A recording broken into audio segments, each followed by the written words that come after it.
Как известно, история делается людьми. История спецназа ГРУ ДНР уже стала одной из главных страниц летописи Новороссии.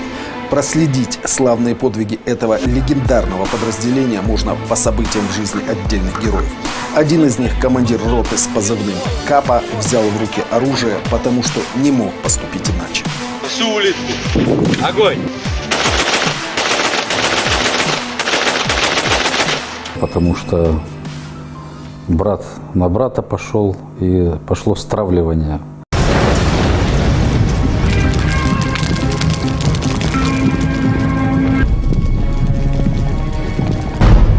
Подразделение специального назначения получило от командования очередную вводную.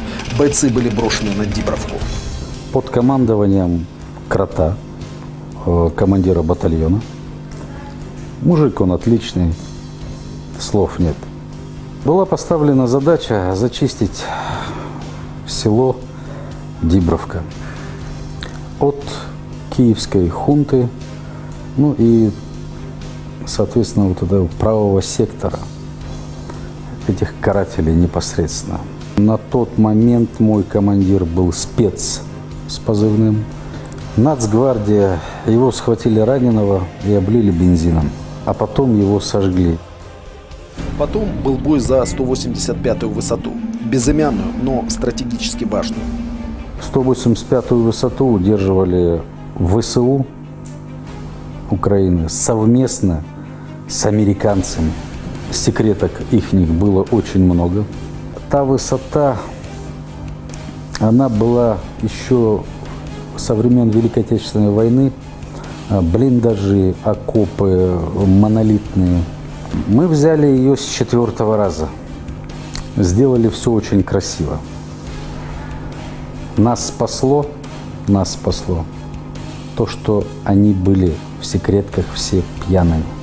Закидали, естественно, туда шмелями в бункера эти, потому что они длинные, глубокие. И, соответственно, ни один град их не возьмет.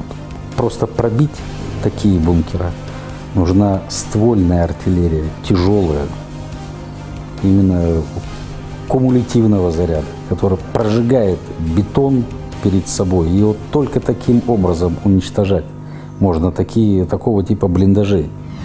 В Новопавловку отправляли на 3 суток. Предполагаемая короткая зачистка обратилась в месяц жестоких сражений с превосходящими силами противника. Там были сожжены 2 БТРа, поляки были. Почему поляки? Потому что были документы,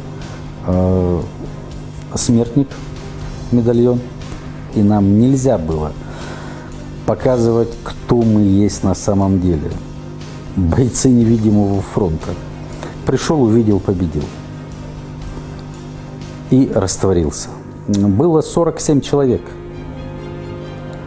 А противостояли им, считай, что батальону противостояли. Но если бы они на самом деле, укры бы, знали бы, сколько нас человек, они бы нас просто раздавили бы. Поселок Спартак находится в пригороде Донецка. Он граничит с аэропортом. Это плацдарм, который противник мог использовать для броска на столицу ДНР. С этой позиции Спартака им было удобно обстреливать жилые кварталы города Донецка. Мы когда зашли на территорию воинской части, очень тихо, скрытно, тишина, никого нету, мы подумали, что они бросили свои позиции. На первый взгляд так и было. Они были пьяные. Если бы они не были бы пьяные, нас бы еще на подходе бы просто бы поснимали бы. Взорвали ихнюю зушку, еще там технику подбили. Пленных взяли 8 человек. Пленный нарисовал на листке бумаги, где находится их минометный расчет. Я передал своей артподдержке эти координаты. Наша артподдержка отработала на плюс. В аэропорт спецназ разведки вошел первый. Никто до них этого не смог сделать. Второй день был самый тяжелый.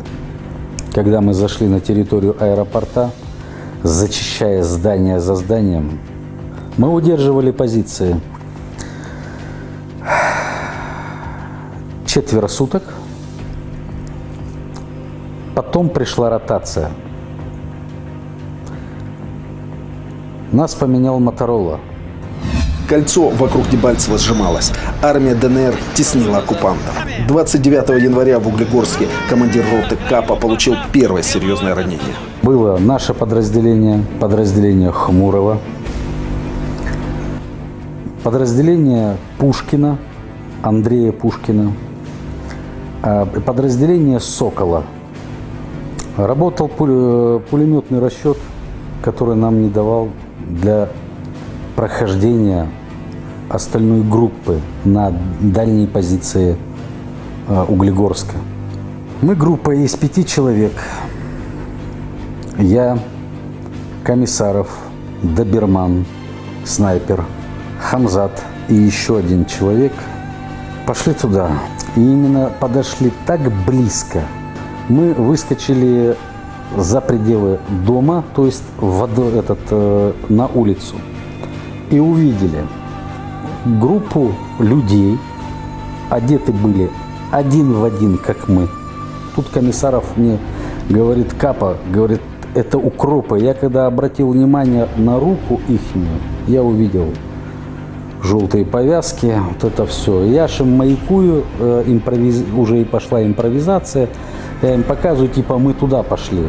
Те, да, идите. Они думали, что мы их с их подразделения, вообще их союзники думали. Мы забежали во двор, во дворе у нас были готовы заряды РПГ, произвели выстрел с кумулятивного заряда, разбили группу около 20 человек, это сразу. Страшно было это однозначно, тут не боится только дурак. Но мы знали свою поставленную задачу просто, и все. Второй выстрел был с РПГ-7 с ППшки, то есть противопехотный заряд. И подавили основную часть, то есть 3 человека из них остались все-таки живы, они запросили помощь.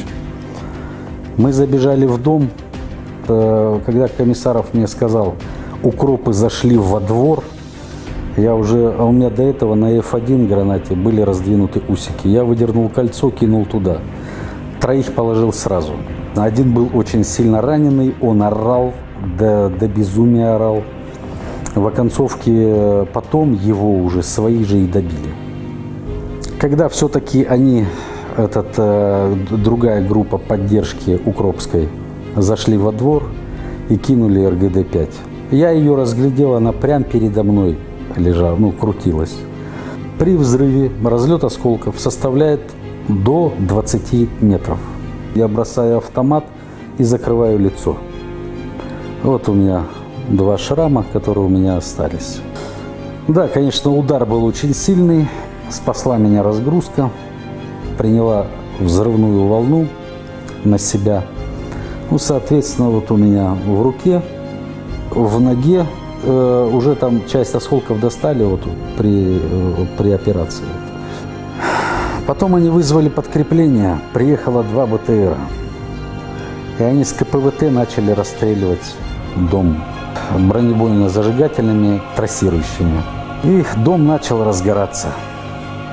Они еще при этом закидывали гранатами, стреляли через окна с автоматического стрелкового оружия.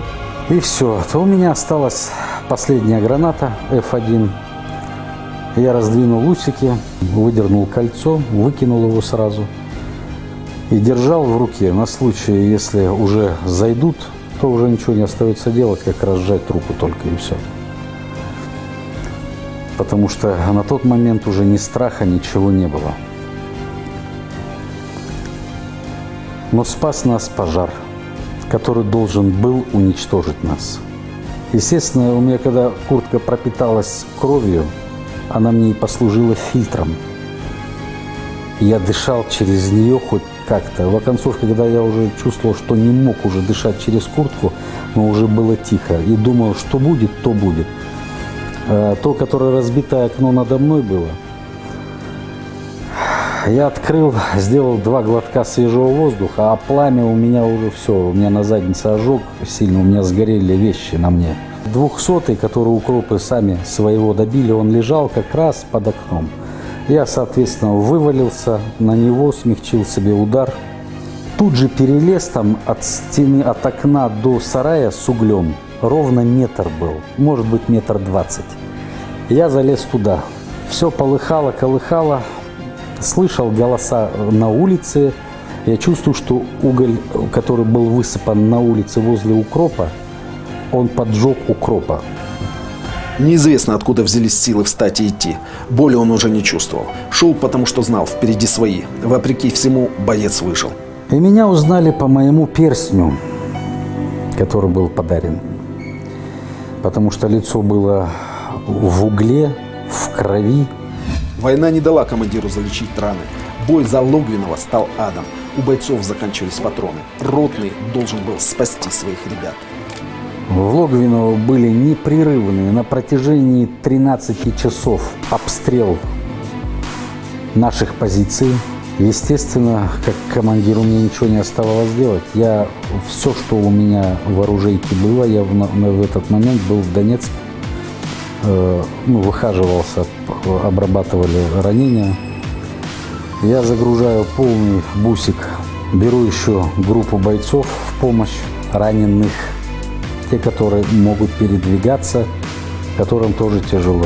И раненые бойцы, включая меня, мы поехали, разгрузили машину, БК, танковые БК поехали на танковые позиции разгружать, и ГСМ туда поехала.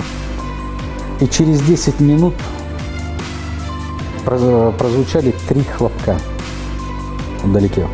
И мы просто не успели добежать до укрытия. И нас накрыло кассетными бомбами. И я был все время в сознании, все время. Болевой шок. Лучше бы на тот момент, я потерял бы сознание, потому что даже вкололи 4 куба бутерфанола, он мне не помог. Через несколько дней было больше всего обидно, когда казаки получили наградные медали, ордена, кресты. Это те, которые не были там. Было 8 человек, знаю конкретно кто, которые реально воевали из казаков. Остальные вечером они бросали позиции, а утром приходили. Логвиново было важно именно с тех соображений. Это как раз та дорога вела на Дебальцево.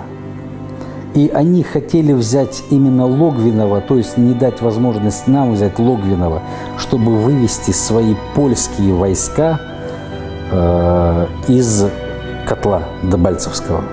Не было бы Логвинова, не было бы крышки котла, то, которое мы захлопнули. Книга «Слава Новороссии» не дописана. От каждого из нас зависит, каким будет наше будущее. Не побывав здесь и не ощутив все это на себе, никто никогда не поймет, что такое Донбасс. Донбасс стал частью, большей частью меня, моего сердца, моей души.